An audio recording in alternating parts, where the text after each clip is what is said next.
students, this is Santosh Kumar Sinha and all of you are welcome to my channel that is called ज्ञान गुरु English. जैसा कि आप लोग जान रहे हैं कि 2 दिन से और 3 दिन से मेरा वॉइस चल रहा है एकेडमिक प्लस कॉम्पिटिटिव के लिए। तो आज हम लोग का वॉइस रहेगा फ्यूचर टेंस से, ठीक है। फ्यूचर का तीनों टेंस हम लोग देखेंगे आज, फ्यूचर इंडेफिनिट, फ्यूचर कंटिन्यूअस और फ्यूचर परफेक्ट टेंस। इसके पहले हम लोग का पास्ट था और उसके पहले हम लोग का प्रेजेंट टेंस था। तो ये तीनों से वॉइस अगर आप अच्छा से पढ़ लेंगे तो competition as well as academic आप अच्छा से स्कोर उसमें कर सकते हैं। तो उसी को ध्यान में रखते हुए आपके सामने कुछ क्वेश्चंस है। चलिए देखते हैं कि क्वेश्चंस क्या है और उसका आंसर फटाफट क्या होगा ना। इसका देखिए रूल क्या है। कॉमन रूल तो खैर बार बार लिखना जरूरी नहीं है। जो अनकॉमन रूल है, जैसे फ्यूचर इंडेफिनिट है तो इसमें लग जाएगा आइदर शैल बी और विल बी। क्या लगेगा? आइदर शैल बी और विल बी का प्रयोग हम लोग करते हैं। तो चलिए अब उसी से रिलेटेड कुछ क्वेश्चन है और उसका आंसर देख लेते हैं क्या बोलता है। नंबर 1 में बोलता है you will give me a pen. You will give me a pen. इसमें 2 ऑब्जेक्ट है। इस तरह के सेंटेंस में 2 ऑब्जेक्ट मिलेगा आपको। एक हो गया मी और दूसरा हो गया अ पेन। तो हम लोग इसको 2 बार बनाएंगे, ठीक है। तो मी हो गया पहला ऑब्जेक्ट और अ पेन हो गया दूसरा ऑब्जेक्ट। तो इसको 2 बार बनाएंगे हम लोग। तो इसको अगर हम पकड़ते हैं अ पेन को तो इसको लिखते हैं ऐसे, a pen will be given to me by you. Once again, a pen will be given to me by you, यानी मुझे आपके द्वारा एक कलम दिया जाएगा।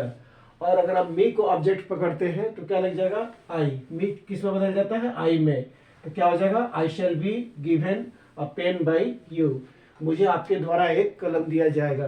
तो क्वेश्चन नंबर 1 में 2 ऑब्जेक्ट है, एक हो गया मी और एक हो गया अ पेन। तो दोनों से हम लोग का वॉइस बन गया। Now let's read question number 2। क्या बोलता है 2 में? The Hunter will kill all the wild animals. एक बार और ध्यान से इसको देख लेते हैं। The Hunter will kill all the wild animals. शिकारी सारा जंगली जानवर को मारेगा। तो हम लोग इसमें ऑब्जेक्ट हो गया ऑल द वाइल्ड एनिमल्स, ठीक है। और ये एनिमल्स के बारे में है तो इसका आंसर क्या हो जाएगा देखते हैं। All the wild animals will be killed by the hunter. Once again, all the wild animals will be killed by the hunter, यानी कि शिकारी के द्वारा सारे जंगली जानवरों को मारा जाएगा।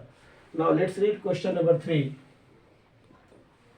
ध्यान से देखते हैं क्या क्वेश्चन है और उसका आंसर क्या होगा पैसिव वॉइस में। He will purchase all the green vegetables. एक बार और देखते हैं। He will purchase all the green vegetables. तो इसमें हम लोग का ऑब्जेक्ट हो गया आपका ऑल द ग्रीन वेजिटेबल्स। ये ऑब्जेक्ट हो गया, ठीक है। तो इसको लाएंगे सब्जेक्ट की जगह। तो आंसर देखते हैं क्या बोल रहा है। All the green vegetables will be purchased by him. एक बार और देखते हैं। All the green vegetables will be purchased by him, यानी कि उसके द्वारा सारा ग्रीन वेजिटेबल्स को खरीदा जाएगा। तो चलिए इसको कंटिन्यू करते हैं और अब हम लोग मूव करेंगे वॉइस ऑफ फ्यूचर कंटिन्यूअस में। चलिए क्वेश्चंस को कंटिन्यू करते हैं और अब हम देखने जा रहे हैं कि वॉइस ऑफ फ्यूचर कंटिन्यूअस का क्या क्या फंडा है। इसका फंडा क्या है? Either shall be, being. Shall be और विल बी तो लगेगा ही, प्लस उसमें हम लोग बीइंग लगा देते हैं, BEING। और किसी भी सेंटेंस में अगर बीइंग है तो सोच लीजिए कि आपका जो आंसर है ना वो पैसिव वॉइस में है। तो क्या रहेगा? आइदर शैल बी बीइंग और विल बी बीइंग, ठीक है। अब इसी को ध्यान में रखते हुए क्वेश्चन नंबर 1 देखते हैं क्या बोलते हैं। I shall be teaching all the students. All the students हम लोग का हो गया object. All the students is the object of the sentence. Answer हो गया all the students will be being taught by me. Teach का V3 क्या होता है? टॉट। Teach, taught, taught. तो एक्टिव से पैसिव में जाने का मतलब है कि हम लोग अपना वर्ब को V3 में लाएंगे। एक बार और देखते हैं। All the students will be being taught by me. सारे स्टूडेंट्स को मेरे द्वारा पढ़ाया जाता रहेगा। क्वेश्चन नंबर 2 में क्या बोलता है? She will be plucking all the flowers. वह सारा फूल को तोड़ते रहेगी। तो ऑल द फ्लावर्स हो गया हम लोग का ऑब्जेक्ट। अब इसका आंसर क्या होगा? All the flowers will be being plucked bye हर। ये प्लक्ड हो गया वर्ब का V3, ठीक है। All the flowers will be being plucked bye हर, यानी कि उसके द्वारा सारा फूलों को तोड़ा जाता रहेगा। Now let's move to question number 3। The PM of India will be declaring the scheme. तो द स्कीम हो गया हम लोग का ऑब्जेक्ट। अब इसको लाएंगे हम सब्जेक्ट की जगह। क्या हो गया आंसर? सॉरी, क्वेश्चन क्या एक बार बोलता है, ध्यान से देख लेते हैं। The PM of India will be declaring the scheme. तो द स्कीम हमारा हो गया ऑब्जेक्ट। तो इसको आंसर में क्या लिखेंगे हम लोग? The scheme will be being declared by the PM of India. Once again, the scheme will be being declared by the PM of India, यानी कि भारत के PM के द्वारा स्कीम को डिक्लेयर किया जाता रहेगा। ना क्वेश्चन नंबर 4 में क्या बोलते हैं, देखते हैं हम लोग। The doctor shall be providing good treatment to the patient, यानी कि डॉक्टर पेशेंट को अच्छा ट्रीटमेंट देते रहेंगे। तो good treatment to the patient, इसमें भी दो ऑब्जेक्ट है, एक हो गया good treatment to the patient और दूसरा हो गया द पेशेंट, ठीक है। तो हम इसका आंसर क्या देखेंगे, good treatment to the patient will be being provided by the doctor. एक बार और देखते हैं, good treatment to the patient will be being provided by the doctor, यानी कि डॉक्टर के द्वारा पेशेंट को अच्छा इलाज किया जाता रहेगा। तो ये सब सारा था हम लोग का वॉइस ऑफ फ्यूचर कंटिन्यूअस। इसका फंडा बस एक ही है, आइदर शैल बी बीइंग और विल बी बीइंग का हम लोग प्रयोग करते हैं, या तो शैल बी बीइंग या विल बी बीइंग का हम लोग प्रयोग करते हैं, तो बस हमारा एक्टिव से पैसिव में कन्वर्ट हो जाता है। तो चलिए हम लोग आज का फ्यूचर टेंस का फिनिशिंग टच देते हैं फ्यूचर परफेक्ट टेंस के साथ। चलिए हम लोग फ्यूचर टेंस का आज फिनिशिंग पॉइंट यानी कि फिनिशिंग टच देते हैं, ठीक है। उसके साथ हम लोग का वॉइस इज कंप्लीट हो जाएगा, चाहे वो एकेडमिक का हो चाहे वो कॉम्पिटिटिव का हो।